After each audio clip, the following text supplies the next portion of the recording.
मेरठ के सरधना थाना क्षेत्र के कपसाड़ गांव में एक दलित महिला की बर्बर हत्या और उसकी मासूम बेटी के अपहरण का सनसनीखेज मामला सामने आया है, जिसने पूरे इलाके को हिलाकर रख दिया।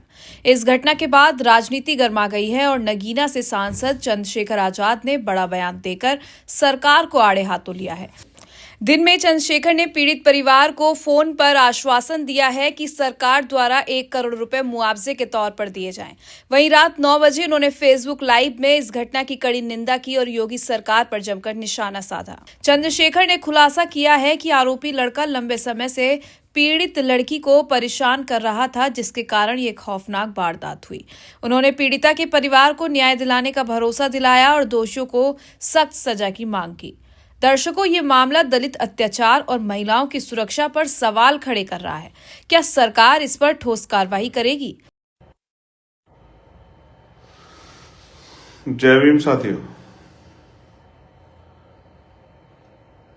जय भीम, जय भारत, जय संविधान, जय मंडल, जय जोहार। आज का ये महत्वपूर्ण लाइव एक जो प्रकरण हुआ है मेरठ में, उसको लेकर है और बहुत सारी इंपॉर्टेंट बातें मुझे आपके बीच में रखनी है।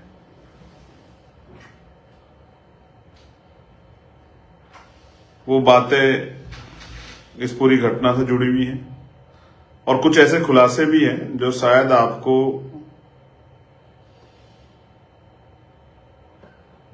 अंदर से सोचने को मजबूर कर दें, जैसी मुझे जानकारी है।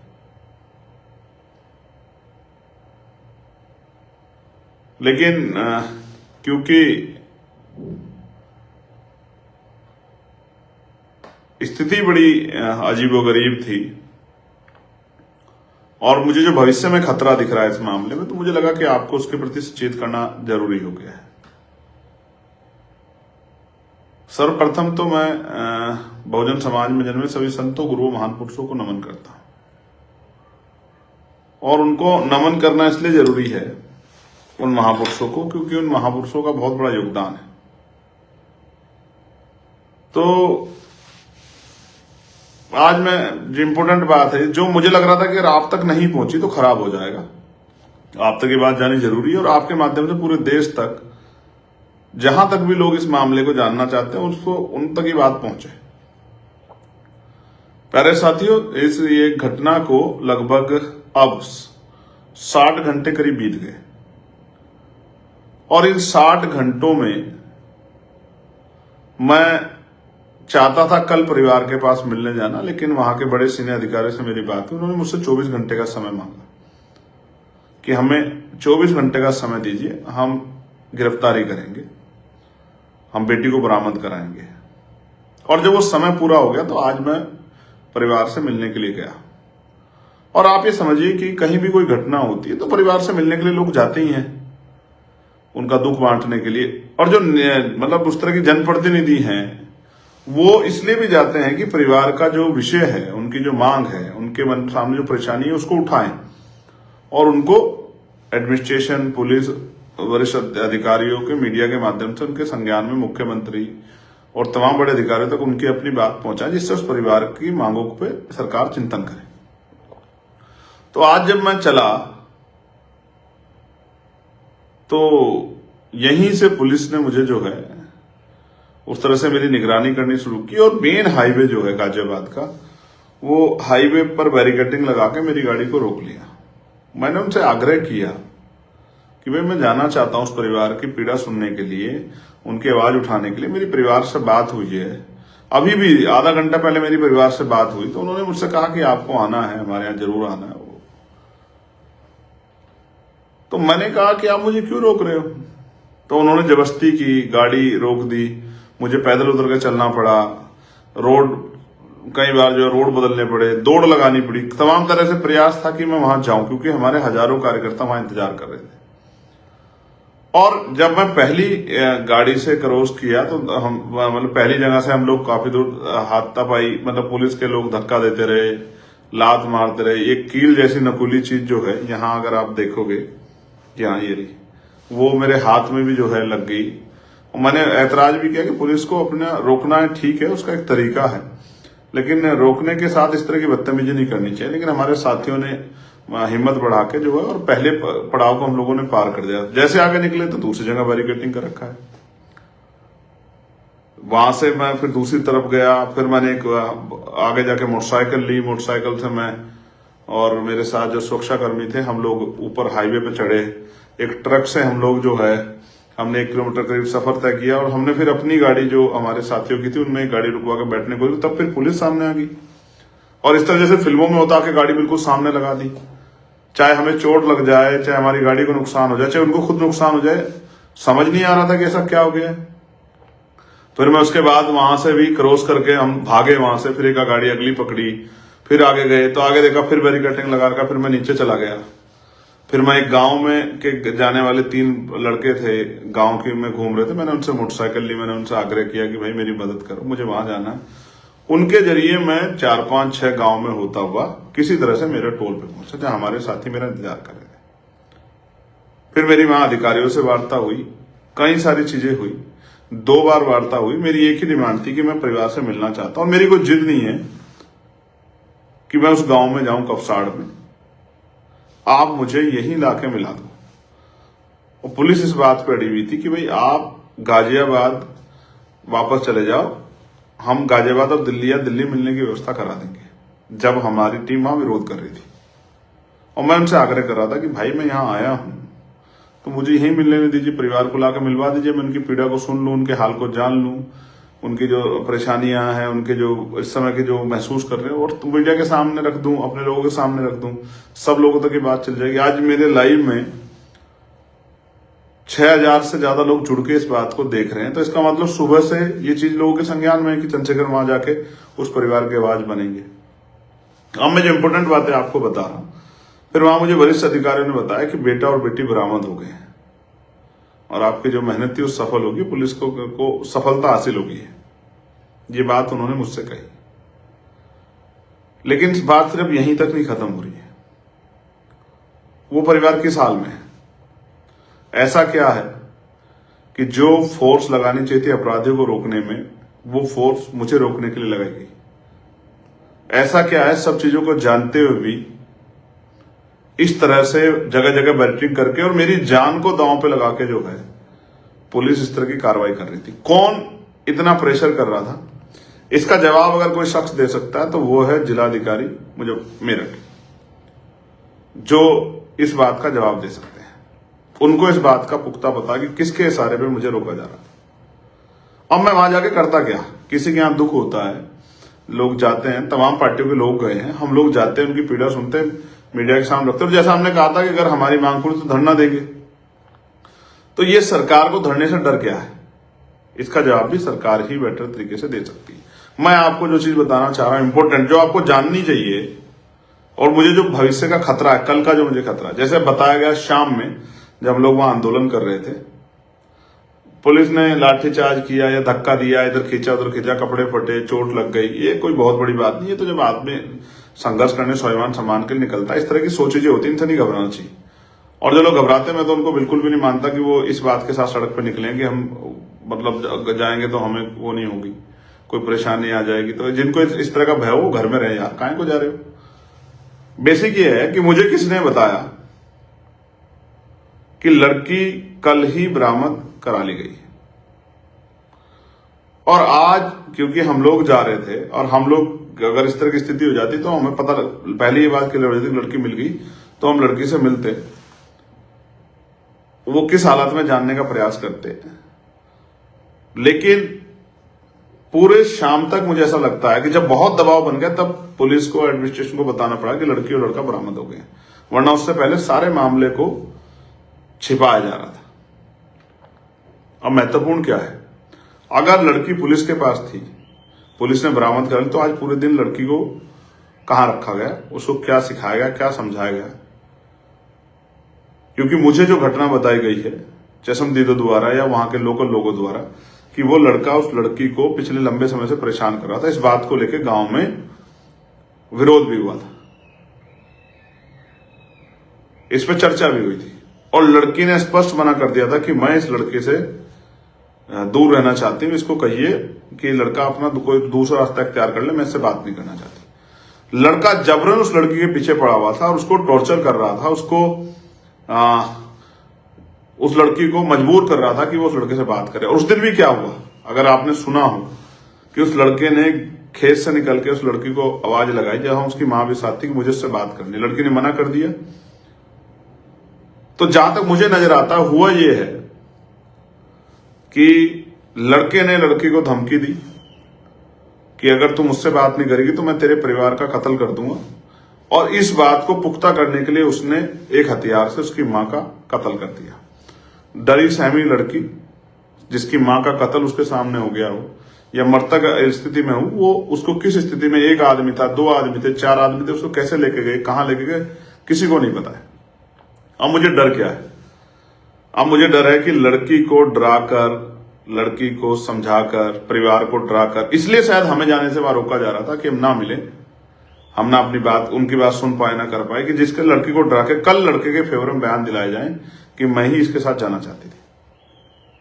और इसका एक माहौल बनाने का काम कल से किया जा रहा है कि लड़का लड़की में प्रेम प्रसंग था, लड़का लड़की जो एक दूसरे को जानते थे, लड़की बड़ी है, लड़का छोटा है। ये सारी बातें कल से जो है वहीं आसपास के लोगों द्वारा, मीडिया का मैं धन्यवाद दूंगा, इस महान मीडिया का, जिसमें बिल्कुल भी नैतिक चरित्र नहीं है, कमजोर वर्गों की बेटियों के चरित्र का दमन करते हुए। ये भी एक तरह का नोचना होता है, जिस तरह का जो है वो मीडिया कर्मी कर रहे हैं। उनमें सब्र नहीं है, उनमें हिम्मत नहीं है जानने की, लेकिन उनको वो किसी भी अरे गहरे कहीं बाइट चला के ये बताना है कि लड़की गलत है। हम कल से देख रहे थे, चाहे हाथरस हो, हाथरस में भी यही हुआ। मीडिया ने डिबेट करनी शुरू कर दी। मेरे आज भी याद है, कुछ चैनल डिबेट करवा रहे थे और कह रहे थे कि फोन में, उनपे कोई जानकारी नहीं थी कि उनके फोन में मैसेज मिले हैं, उनकी बातें होती थी, उनका ये होता था, उनका वो होता था। आप समझिए पूरा नैरेटिव क्या, पूरा नैरेटिव उस परिवार को गलत बनाने का है।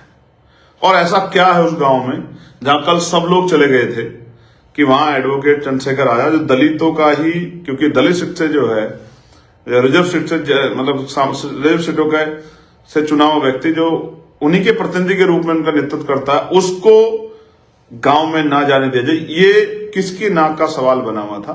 और जितनी मैं समझता हूं, ये हिम्मत डिस्ट्रिक्ट लेवल के अधिकारियों, डिस्ट्रिक्ट लेवल के नेताओं में या अधिकारियों में तो नहीं थी।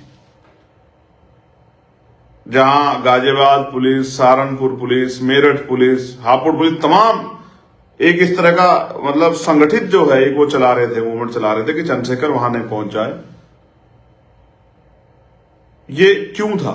इसका एकमात्र कारण मुझे नजर आता है कि परिवार दहशत में है, परिवार डर में है, और परिवार चंद्रशेखर आजाद से ना मिले, और परिवार पर जिस तरह का दबाव बना जा रहा है, वो दबाव बनाने में पुलिस प्रशासन और वहां के लोकल लोग कामयाब हो जाएं, मुझे ऐसा लगता है। इस गांव की हिस्ट्री के बारे में 2018 के आसपास की एक घटना हुई थी जिसमें दलितों के घर जलाए गए थे। ये भी इस गांव का इतिहास है। ये भी मुझे आज वहीं किसी सज्जन द्वारा बताया गया। मैं आपको ये बात बता रहा हूं बहुत जिम्मेदारी से। उत्तर प्रदेश में गुंडा राज चल रहा है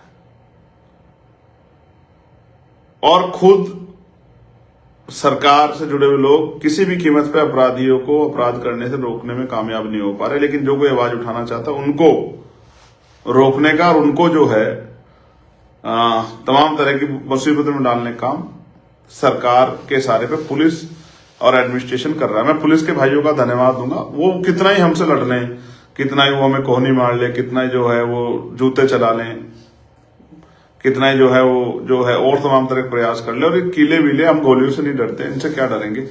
तो ये सारे प्रयास कर ले। मैं जानता हूँ कर्मचारी है उनका, वो मेरे खिलाफ नहीं है, वो किसी के खिलाफ नहीं है, वो तो ड्यूटी कर रहे हैं जिनको ड्यूटी दी गई। वरना बताइए गाजियाबाद पुलिस मुझे काहे को रोकेगी? मामला मेरठ का है, और मेरठ में भी मैं तो इस बात पे भी असहमत नहीं था कि भाई मुझे गांव में जाना है। मैं तो इस बात पे भी सहमत था कि मुझे गांव में, अगर आप गांव में दिक्कत है किसी भी तरह की, जो कल तक तो नहीं थी, कल तो ज्यादा आक्रोश था, कल तो ज्यादा लोग चिंता में थे, कल सिचुएशन वैसी थी, तो कल तक इतने लोग गए सबको, तब तो दिक्कत नहीं आई। लेकिन आज जब काफी चीजें बीत गई हैं तो हम परिवार को सुने बगैर कैसे वो करेंगे? तो आज ऐसा क्या हुआ कि मुझे वहां नहीं जाने दिया गया। ये बहुत बड़ा चिंता का सबब है। और हो सकता है कल लड़की जो है किसी डर में, क्योंकि कोई मजबूत आदमी तो है नहीं समर्थन में वहां खड़ा दिख रहा है, हो सकता है डरा के धमका के कल उस लड़की से फेवर में बयान दिया जाए। ये मेरा डर है। पहले मेरा डर यह था कि हो सकता है उस लड़की की हत्या कर दी जाए और हो सकता है उसी के ऊपर इल्जाम लगा दिया जाए कि उसने अपनी मां की हत्या कर दी होगी। लेकिन अब मेरा डर यह है कि हो सकता है कल पीड़िता से डरा के आरोपी के फेवर में बयान दिला दी जाए और पूरे मामले को पलट के साबित कर दिया जाए कि लड़की ही लड़के को लेकर चली गई थी। आप में इस बात को, क्योंकि हमारे बहुजन समाज के लोगों को इस पर निगाह रखनी है और मैं पार्टी कार्यकर्ताओं का बहुत धन्यवाद दूंगा जो सुबह से टोल पे डटे हुए थे, दोराला टोल पे, प्रतापपुर टोल पे, जो लोग गांव में गए थे परिवार से मिलने के लिए, उन तमाम कार्यकर्ताओं का मैं दिल से धन्यवाद करूंगा। जब पुलिस मुझे जबरन उठा रही थी, वहां मुझे पकड़ के खींच रही थी, मेरे बाल खींचने की कोशिश कर रही थी, किसके इशारे पे, किसको खुश करने के लिए, मैं समझ सकता हूं। जो कार्यकर्ता सीना तान के एक जवान की तरह लड़ रहे थे, मैं उन तमाम भाइयों का बहुत धन्यवाद देता हूं। आज मेरी आंखों में उनका जो पहले सम्मान था उससे भी ज्यादा बढ़ गया कि किस तरह वो जो है रक्षा सुरक्षा कर रहे थे। लेकिन आप भी जानते हैं इन परिस्थितियों में भी मैं नहीं चूका अपने परिवार के पास पहुंचने। मैंने पूरी कोशिश की कि आपको नहीं जानकारी, मैं 20 से 25 किलोमीटर मुझे बाइक पे बैठ के जाना पड़ा और एक अकेले जवान के साथ जो हमारे साथ सुरक्षा के जवान थे, मैं उनका भी धन्यवाद दूंगा कि उन्होंने बेचारों ने काफी प्रोटेक्शन किया। लेकिन सिर्फ एक ही वो था और तमन्ना ये थी कि उस परिवार से जाके मिला जाए, क्योंकि जो समय दिया गया था पूरा हो गया था। बहुत मुश्किल घड़ी, बहुजन समाज के लोगों को सतर्क रहना, सावधान रहना है। और मैं ये पूछना चाह रहा था, मैंने कहा भी मीडिया से कि कपसाड़ जो है वो पाकिस्तान के टेरिटरी में है क्या? कि वहां एक चुना हुआ सांसद जिसकी बहन को उठा लिया गया है, जिसकी जो है मां की हत्या कर दी गई, वो अपने परिवार से नहीं मिल सकता, कि ये पाकिस्तान में है क्या? क्यों? मेरठ जो दिल्ली से 100 किलोमीटर नहीं है, रोड से जो गांव 3 किलोमीटर स्थित है हाईवे से, उस गांव में एक चुना हुआ जनप्रतिनिधि, एक सांसद क्यों नहीं जा सकता? मेरे वहां जाने से किसे खतरा था? इसलिए मेरी चिंताएं बढ़ी हुई हैं। मेरे मन में इस बात का भय है कि उस बेटी के साथ उसको डरा कर धमका कर हो सकता है आरोपियों के फेवर में बयान करा दिए जाए। लेकिन हम भी इस मामले पे निगाह बनाए बैठे, हम भी छोड़ने वाले नहीं है। हमारी टीम बेटी से मिलने की कोशिश करेगी और कोशिश करेगी उसको किसी तरह का दबाव उसके पार ऊपर न बनाया जाए। परिवार से मेरी अभी बात हुई, वो उसके पिता और भाई नरसी, उनके पिता दोनों रो रहे थे। वो कहते थे माँ तो चली गई, माँ को तो आप देख नहीं पाए, लेकिन पिता को आके देख लो। उनकी इच्छा थी, लेकिन उनकी इच्छा के विरुद्ध क्यों जो है प्रशासन किसी भी कीमत पे, आप ये समझिए कि जब मैंने उनसे आग्रह किया आप डीएम ऑफिस मिलवा दो, सर्किट हाउस मिलवा दो, लेकिन ऐसा क्या था कि मुझे परिवार से ना मिलने का जो है, ये किसका आदेश था कि चंद्रशेखर को परिवार से नहीं मिलने देना है? आप समझिए उत्तर प्रदेश है जहां कानून के राज की बात करते हैं, मुख्यमंत्री हर चौराहे पे यमराज खड़े, हर चौराहे पे यमराज खड़े। कहीं कोई बेटी का अपमान कर जाएगा तो वहां यमराज मिलेंगे और वो कहीं ऊपर चला जाएगा। लेकिन यहां तो 52 घंटे बाद यमराज नहीं मिले। कहां गए आपके यमराज मुख्यमंत्री जी? और जो लोग जा रहे हैं परिवार से मिलने के लिए, उनको रोक रहे हैं, उन पर डंडा चला रहे हैं, उनको जो है अपमानित कर रहे हैं। सब समझ रहे हैं, जनता देख रही है, जनता देख रही है। और जिस तरह का व्यवहार जो है, मुझे लगा कि बाद में पुलिस आधार बनाएगी कि भाई हमारे कार्यकर्ता भी गुस्से में आ जाएंगे, तो मैंने कहा ठीक है, हम लोग नहीं जब मिलने देते कोई बात नहीं, हमें तो अपने लोग समझाने नहीं मिलने देंगे, कोई बात नहीं। लेकिन मैं बहुत जल्द कपसाड़ जाऊंगा, मैं इस बात का आपको विश्वास दिलाता हूं।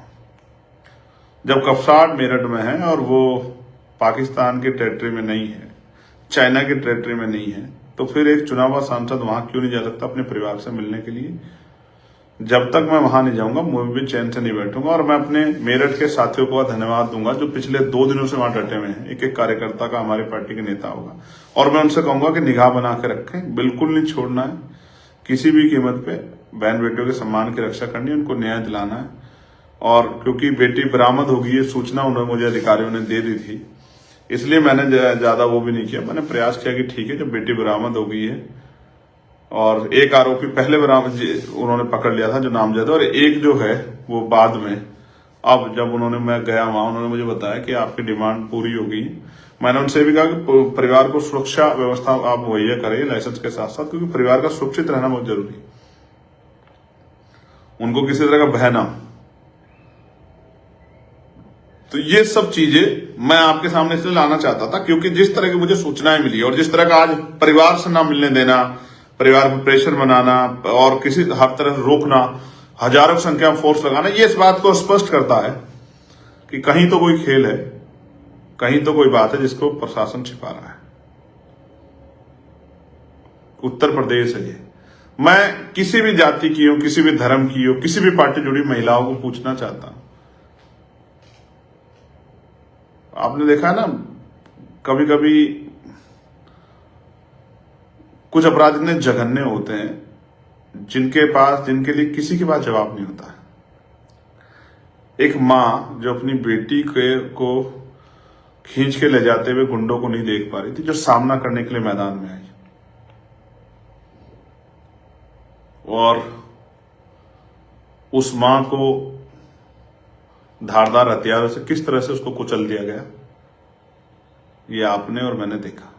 ये उत्तर प्रदेश है, ठाकुर योगी आदित्यनाथ जी का उत्तर प्रदेश है।